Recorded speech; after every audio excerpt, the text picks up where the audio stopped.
Hello everyone. Question number 3. How do you determine the residential status of an individual? Individual residential status ఎట్లా determine చేస్తామో అడుగుతున్నాడు అనమాట. Important question చూసుకోవాలి ఒకసారి. Residential status of an individual is of 3 categories ఉంది. Residential status of an individual is of 3 categories. First one ఏమో resident and ordinary resident, ROR అంటారు షార్ట్కట్లో. Second one resident and not ordinary resident, RNOR అంటారు. Next third person వచ్చేసి non resident, NR అంటారు. ఎందుకు ఇట్లా category divide చేయాలని అంటే, ఇండియన్ ఇన్కమ్ ట్యాక్స్ యాక్ట్ ఏం చెప్పిందంటే, ఆర్ఓఆర్ ఉన్నాడు కదా ఒక పర్సన్, ఒకవేళ ఒక ఇండివిజువల్ అనే పర్సన్ ఆర్ఓఆర్ లాగా క్లాసిఫై అయ్యింది అనుకో, he's world income is taxable in India. For example ఒక పర్సన్ ఆర్ఓఆర్ అలాగా క్లాసిఫై అయ్యింది అనమాట. ఎట్లా క్లాసిఫై చేస్తామో తర్వాత నెక్స్ట్ చూద్దాం మనము. ఆర్ఓఆర్లో క్లాసిఫై అయితే అతను ఇండియన్ ఇన్కమ్, పాకిస్తాన్లో ఏమైనా ఇన్కమ్ వచ్చింది అనుకో అది కూడా ఇండియాలో ట్యాక్సబుల్. యూఎస్ నుంచి ఏమైనా ఇన్కమ్ వచ్చింది అనుకో దానికి అది కూడా ట్యాక్సబుల్ ఇండియాలో. వరల్డ్ ఇన్కమ్ మొత్తం ఎక్కడ డబ్బులు సంపాదించినా కానీ ఇండియాలో ట్యాక్స్ పే చేయాల్సిన అతను ఎవరు, ఆర్ఓఆర్ అయితే. నెక్స్ట్ ఆర్ఎన్ఓఆర్ అయింది అనుకో ఒకవేళ తను ఇండియన్ ఇన్కమ్ ట్యాక్సబుల్, ఇండియాలో సంపాదించిన income plus foreign income from business or profession controlled from India. ఫారెన్లో ఒక బిజినెస్ ఉంది, ట్యాక్సబుల్ కాదు. ఎప్పుడు ట్యాక్సబుల్? ఆ బిజినెస్ ఉంది కదా అది ఇండియా నుంచి కంట్రోల్ చేస్తున్నాడు ఈ పర్సన్, ఆర్ఎన్ఓఆర్, అప్పుడే ట్యాక్సబుల్. ఫర్ ఎగ్జాంపుల్ యూఎస్లో ఒక ఇన్కమ్ ఉంది, ఒక బిజినెస్ ఉందన్నమాట. ఆ బిజినెస్ని ఇండియా నుంచి కంట్రోల్ చేస్తుండు, దానిపైన వచ్చిన ప్రాఫిట్ ఉంది కదా ఆ ప్రాఫిట్ పైన ఇండియాలో ట్యాక్స్ పే చేయాలి. ఇంకో బిజినెస్ ఉంది లండన్లో ఉందన్నమాట, ఆ లండన్ బిజినెస్ ఉంది కదా ఇండియా నుంచి కంట్రోల్ చేస్తలేడు ఆ బిజినెస్ని, కంట్రోలింగ్ కూడా ఫారెన్లోనే ఉందన్నమాట. అక్కడ నుంచి ఏమైనా ప్రాఫిట్ వచ్చింది అనుకో ఇతనికి, దానిపైన ఇన్కమ్ ట్యాక్స్ పే చేయాల్సిన అవసరం లేదు. Only foreign income which is controlled from India అయితేనే ట్యాక్స్ పే చేయాలి, ఇండియన్ ఇన్కమ్ పైన ట్యాక్స్ పే చేయాలి. ఇక్కడ మాత్రం ఇక్కడ కంట్రోల్ అంటే ఏం లేదనమాట. ఫారెన్ ఇన్కమ్ ఉంది, లండన్లో బిజినెస్ ఉంది, అక్కడ కంట్రోలింగ్ కూడా లండన్లోనే ఉందన్నమాట, ఇండియా నుంచి ఏం కంట్రోల్ లేదు. అయినా కానీ ఇన్కమ్ ట్యాక్స్ పే చేయాలి, ఎందుకంటే అతను ఆర్ఓఆర్ కాబట్టి. ఆర్ఎన్ఓఆర్కి ఓన్లీ కంట్రోలింగ్ ఇండియా నుంచి ఉంటేనే ట్యాక్స్ పే చేయాలి. నాన్ రెసిడెంట్ ఉంది కదా next, only Indian income is taxable in India. అతనిది ఇండియన్ ఇన్కమ్ మాత్రమే ట్యాక్సబుల్ అనమాట. ఫారెన్ ఇన్కమ్ ఉంది కదా ఈవెన్ కంట్రోల్ ఇండియా నుంచి ఉన్నా సరే దానిపైన ట్యాక్స్ పే చేయాల్సిన అవసరం లేదు. ఎవరు? NR, non resident. ఈ 3 కేటగిరీస్ అర్థమైనాయి కదా ఎందుకు డిఫరెన్షియేట్ చేయాలో. ఆర్ఓఆర్ది వరల్డ్ ఇన్కమ్ ట్యాక్సబుల్, అన్ని కంట్రీస్లో ఇన్కమ్ ఎక్కడి నుంచి వచ్చినా సరే ఇండియాలో ట్యాక్స్ పే చేయాల్సిందే, అతను పే చేయాల్సిందే. ఆర్ఎన్ఓఆర్ మాత్రం Indian income plus foreign income control India నుంచి ఉంటే మాత్రమే ట్యాక్స్ పే చేయాలి. ఎన్ఆర్ ఉన్నాడు కదా ఓన్లీ ఇండియన్ ఇన్కమే ట్యాక్సబుల్, ఇండియన్ ఇన్కమ్ పైన ట్యాక్స్ పే చేయాలి, ఫారెన్ ఇన్కమ్ పైన ట్యాక్స్ పే చేయాల్సిన అవసరం లేదు. ఇప్పుడు మనం ఆర్ఓఆర్ అని ఎప్పుడు అంటారు ఒక పర్సన్ని, ఇండివిజువల్ని, ఆర్ఎన్ఓఆర్ అని ఎప్పుడు అంటారు, ఎన్ఆర్ ఎప్పుడు అంటారో చూద్దాం అన్నమాట. ఒక ఇండివిజువల్ ఆర్ఓఆర్ ఎప్పుడు అవుతాడంటే, if he satisfies basic condition, additional condition both అనమాట. బేసిక్ కండిషన్, అడిషనల్ కండిషన్ రెండు సాటిస్ఫై చేస్తే అతన్ని ఆర్ఓఆర్ అంటాం. ఆర్ఎన్ఓఆర్ ఎప్పుడు అవుతాడంటే ఓన్లీ బేసిక్ కండిషన్ సాటిస్ఫై చేస్తాడు, అడిషనల్ కండిషన్ సాటిస్ఫై చేయడు అనమాట. ఒక పర్సన్, ఒక individual only basic condition satisfy చేస్తేనేమో RNOR, basic plus additional satisfy చేస్తేనేమో ఆర్ఓఆర్.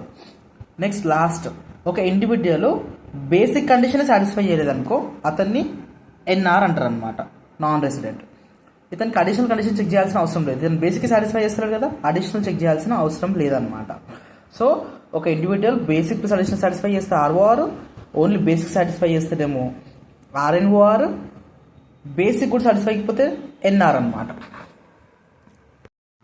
ఓకే, ఒక ఇండివిజువల్ బేసిక్ కండిషన్ సాటిస్ఫై చేసిన ఎప్పుడు అంటామంటే మనము, ఇతను ఐదర్ ఈ 2 కండిషన్లు ఏదైనా ఒకటి సాటిస్ఫై చేసిండు అనుకో, ఈ కండిషన్ కానీ ఈ కండిషన్ కానీ అతను బేసిక్ కండిషన్ ఫుల్ఫిల్ చేసినట్టే.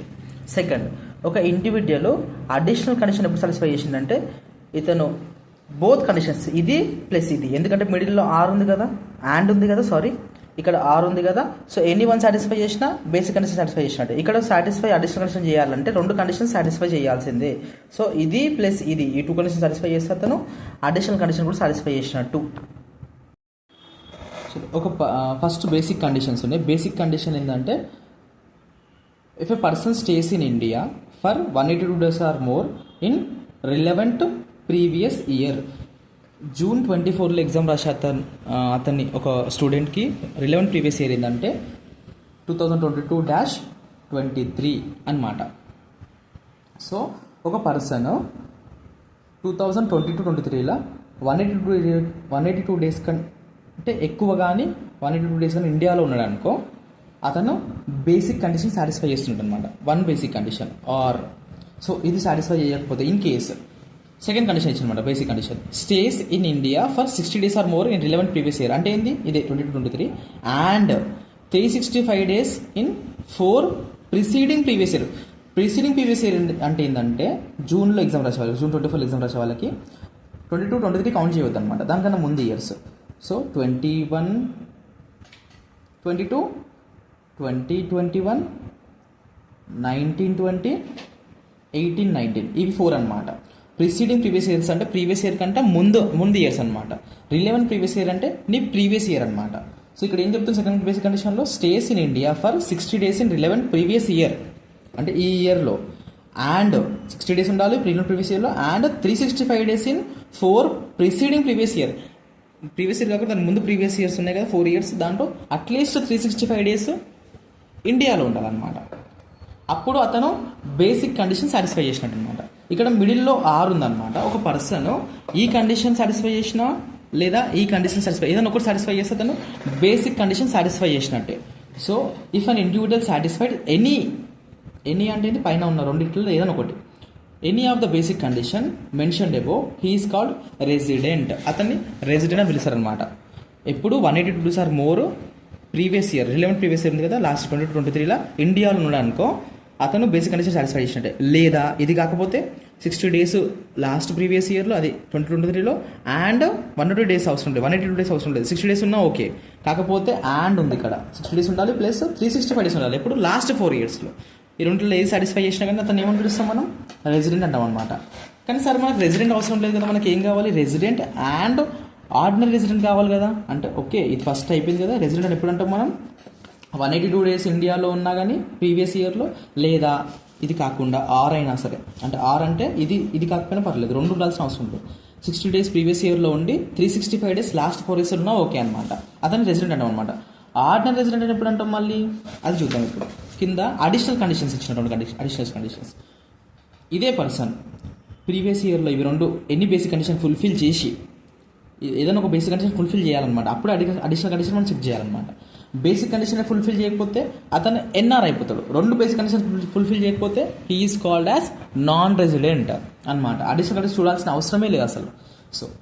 సో బేసిక్ కండిషన్ సాటిస్ఫై చేసింది కాబట్టి అడిషనల్కి వెళ్ళిపోదాం మనం. ఒక పర్సన్ ఇది కానీ సాటిస్ఫై చేసిండు, అడిషనల్ చెక్ చేయాలి. అప్పుడు ఏమవుతాడు రెసిడెంట్ అవుతాడు అనమాట. కానీ నీకు ఆర్ఓఆరా ఆర్ఎన్ఓఆరా చెక్ చేయాలంటే అడిషనల్ చెక్ చేయాలి. అప్పుడు అడిషనల్ కండిషన్స్ ఏమున్నాయి, he is resident for 2 previous years in 10 preceding previous year. నేను మళ్ళీ చెప్తున్నా ప్రిసీడింగ్ అంటే ఏంది 22-23 కౌంట్ చేయొద్దు నువ్వు, దానికన్నా ముందు 10 years 21-22, 20-21, 19-20, 18-19, 10 కదా 17-18, 16-17, 15-16 అట్లా 10 yearsలో 2 previous years రెసిడెంట్ అనుకో ఆ పర్సను. దెన్ ఇతను అడిషనల్ కండిషన్ నెంబర్ 1 సాటిస్ఫై చేస్తున్నట్టే. So additional conditions both side, ఇక్కడ అండ్ ఉంది, ఇక్కడ ఆర్ ఉంది, ఇక్కడ బోత్ సాటిస్ఫై చేస్తేనే అడిషనల్ కండిషన్ సాటిస్ఫై చేసినట్టు. మనం ఒకటి సాటిస్ఫై చేస్తే నడవదు, ఇక్కడ 2 సాటిస్ఫై చేయాల్సిందే. సో లాస్ట్ 2 నువ్వు 10 yearsలో 2 years రెసిడెంట్ అనుకో. రెసిడెంట్ ఎప్పుడు అవుతావు నువ్వు 182 days ఆర్ మోర్ ఇండియాలో ఉన్నావు అనుకో, నువ్వు రెసిడెంట్ కదా ఇక్కడ చెప్పింది. లేదా ఇట్లా ఉన్నా కానీ రెసిడెంటే కదా. నువ్వు రెసిడెంట్ అవ్వాలంటే ఫస్ట్ ఈ 2 కండిషన్స్ సాటిస్ఫై చేయాలి. సో 10 yearsలో లాస్ట్ 10 yearsలో నువ్వు 2 years రెసిడెంట్ అనుకో, అంటే 182 days or more days 2 years నువ్వు ఉన్నావు అనుకో రెసిడెంట్ అయిపోతావు అనమాట. అంటే 10 yearsలో నువ్వు అట్లీస్ట్ 2 years అన్నా 182 days లేదా అంతకన్నా ఎక్కువ ఇండియాలో ఉండాలన్నమాట లాస్ట్ 10 yearsలో. ఏ లాస్ట్ 10 years 21 నుంచి కౌంట్ చేస్తావు, 21-22 నుంచి కౌంట్ చేయాలి. లాస్ట్ ప్రీవియస్ ఇయర్ కాదు, రిలెవెంట్ ప్రీవియస్ ఇయర్ కాదు, preceding previous years. And he stays in India for 730 days or more in 7 preceding, మళ్ళీ రిలెవెంట్ ప్రీవియస్ ఇయర్ కదా, అంటే ఇక్కడ నుంచి చెక్ చేయాలి, ఇది వదిలేసేయాలి 22-23. So 730 days or more in 7 preceding previous years అనమాట. ఈ 2 కండిషన్స్ సాటిస్ఫై చేస్తే నువ్వు అడిషనల్ కండిషన్ కూడా సాటిస్ఫై చేసిన అనమాట. బేసిక్ కండిషన్ సాటిస్ఫై చేయాలంటే ఏదైనా ఒకటి సాటిస్ఫై చేస్తే సరిపోతుంది అనమాట. అడిషనల్ సాటిస్ఫై చేయాలంటే 2 సాటిస్ఫై చేయాల్సిందే. కాకపోతే ఒక పర్సన్ బేసిక్ కండిషన్ సాటిస్ఫై చేస్తే ఏదైనా 1 సాటిస్ఫై చేస్తే అతను రెసిడెంట్ అని పిలుస్తాం అనమాట. అడిషనల్ కండిషన్స్ 2 సాటిస్ఫై చేసిన బోత్ సాటిస్ఫై చేస్తే అతన్ని రెసిడెంట్ అండ్ ఆర్డినరీ రెసిడెంట్ అంటాం అనమాట. ఒక పర్సన్ ఏదైనా సాటిస్ఫై చేస్తే అతను రెసిడెంట్. ఆర్డినరీ రెసిడెంట్ ఎప్పుడు ఆర్ఓఆర్ కావాలంటే బేసిక్ ఏదైనా సాటిస్ఫై చేయాలి, అడిషనల్ 2 సాటిస్ఫై చేయాలి. అప్పుడు అతన్ని ROR అంటారు అనమాట, resident and ordinary resident. Sir ఒకవేళ ఒక పర్సన్ బేసిక్ కండిషన్ ఏదైనా సాటిస్ఫై చేసిండు, కానీ అడిషనల్ కండిషన్స్ ఉన్నాయి కదా, అది 2 కానీ ఏదైనా వన్ కానీ సాటిస్ఫై చేయాలన్నమాట. అడిషనల్ కండిషన్ సాటిస్ఫై చేయాలంటే 2 సాటిస్ఫై చేయాల్సింది. సో అడిషనల్ కండిషన్ సాటిస్ఫై చేయాలన్నమాట. అతను ఒక కండిషన్ అయినా సాటిస్ఫై చేసిండు లేదా 2 సాటిస్ఫై చేయాలి. So he is not satisfying additional conditions, కానీ బేసిక్ సాటిస్ఫై చేసిండు అనుకో, అతన్ని RNOR అంటారు అనమాట. ఒక పర్సన్ ఉన్నాడు, మళ్ళీ చెప్తున్నా, రిపీట్ చేస్తున్నా, సరిగ్గా చెప్పలే నేను కూడా. బేసిక్ కండిషన్ సాటిస్ఫై చేసిండు కానీ అడిషనల్ కండిషన్ సాటిస్ఫై చేస్తలేడు అనుకో, అతన్ని resident and not ordinary resident అంటారు అనమాట. ఇతనిది only Indian income plus foreign income control from India అయితే టాక్సబుల్ అవుతుంది అనమాట. సో ఇప్పుడు మీకు ఏమర్థమైంది, ఒక పర్సన్ బేసిక్ కండిషన్ సాటిస్ఫై చేస్తుండు, అడిషనల్ సాటిస్ఫై చేస్తుంది అనుకో, అతన్ని ROR అంటారు అనమాట. ఒక పర్సన్ బేసిక్ కండిషన్ సాటిస్ఫై చేస్తుండు, అడిషనల్ సాటిస్ఫై చేస్తలేడు అనుకోండి, అతన్ని ఏమంటారు, RNOR అంటారు. థర్డ్ వన్, ఒక పర్సన్ అసలు బేసిక్ కండిషన్ సాటిస్ఫై చేస్తలేడు, ఇక అడిషన్ చెక్ చేయాల్సిన అవసరమే లేదు, ఇంకా నువ్వు అడిషన్ చెక్ చేయాలన్నమాట. బేసిక్ కండిషన్ 2 ఇది సాటిస్ఫై చేస్తలేడు, ఇది సాటిస్ఫై చేస్తలేడు, అతన్ని ఏమంటారు తెలుసా, నాన్ రెసిడెంట్ అంటారు అనమాట. అడిషనల్ చెక్ చేయాల్సిన అవసరం లేదు, NRకి అడిషనల్ చూడాల్సిన అవసరమే లేదు అసలు. ఖాళీ బేసిక్ సాటిస్ఫై చేయలేదు అనుకో, అతను అడిషనల్కి మనం పోయేమో. అడిషనల్ పోవాలంటే ఫస్ట్ బేసిక్లో ఏదైనా ఒకటి సాటిస్ఫై చేయాలి నువ్వు. 2 బేసిక్కే సాటిస్ఫై చేస్తలేడు, 2 సాటిస్ఫై చేయకపోతే నిన్ను NR అంటారు, non resident. Non resident only Indian ఇన్కమే ట్యాక్సబుల్, ఫారెన్ ఇన్కమ్ ట్యాక్సబుల్ గానే కాదు అసలు. అదే ఇక్కడ రాసిన నేను నోట్ నెంబర్ 1 ఏం రాసిన, if an individual satisfies any of the basic condition mention above he is called resident. కానీ మనకు ROR కావాలి కదా, ROR కావాలంటే if an individual satisfies any or both the basic conditions, ఇది 1 కానీ 2 సాటిస్ఫై చేసినా కానీ, ఎందుకంటే R ఉంది కదా మిడిల్లో, సో 1 సాటిస్ఫై చేసినా ఓకే, 2 సాటిస్ఫై చేసినా ఓకే, బేసిక్ కండిషన్ సాటిస్ఫై అయిపోయినట్టే.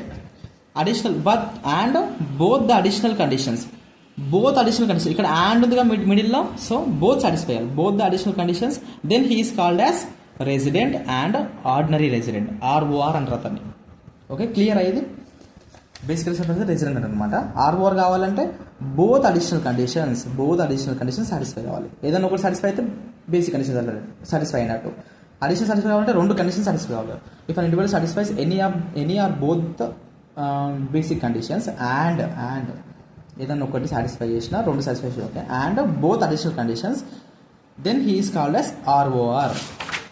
Note number 3, if an individual satisfies 1 or both the basic conditions, ఏదైనా బేసిక్ కండిషన్ సాటిస్ఫై చేసినా అడిషనల్ చెక్ చేస్తాం అనమాట. మనం బేసిక్ సాటిస్ఫై అయిపోతే అడిషనల్ దగ్గర మనం పోం. సో బేసిక్ సాటిస్ఫై చేసింది కదా, if an individual satisfies 1 or both the basic conditions, okay satisfy చేసిండు, అడిషనల్ చెక్ చేద్దాం, and does not satisfy 1 or both additional conditions, then he is called as RNOR, resident and not ordinary resident. ఒక individual basic condition satisfy చేస్తుండు, కానీ additional condition both satisfy చేస్తాడు లేదా 1 satisfy చేస్తాడు. ఏదైనా ఒకటి సాటిస్ఫై అయిపోయినా కానీ అడిషనల్ కండిషన్ సాటిస్ఫై చేయనట్టే, ఇక్కడ బోత్ సాటిస్ఫై చేయాల్సిందే రూలు. సో చేస్తే బేసిక్ సాటిస్ఫై అయ్యింది కానీ అడిషనల్ మాత్రం సాటిస్ఫై కాకపోతే RNOR అంటారు. Next last note, if an individual does not satisfy both the basic conditions, then he is called as non resident. ఇతను బేసిక్ కండిషన్స్ ఉన్నాయి కదా, 2 బేసిక్ కండిషన్స్, అందులో ఒకటి కూడా సాటిస్ఫై చేస్తాడు, ఇక అడిషనల్ చెక్ చేయాల్సిన అవసరమే లేదు, అతన్ని సాటిస్ఫై ఒకటి కూడా సాటిస్ఫై చేస్తారు కాబట్టి, ఒకటి కూడా సాటిస్ఫై చేయట్లేదు కాబట్టి అతన్ని NR అంటారు అనమాట. NR కావాలంటే బోత్ బేసిక్ కండిషన్స్ సాటిస్ఫై చేయొద్దు అనమాట, అప్పుడే NR అవుతుంది అనమాట.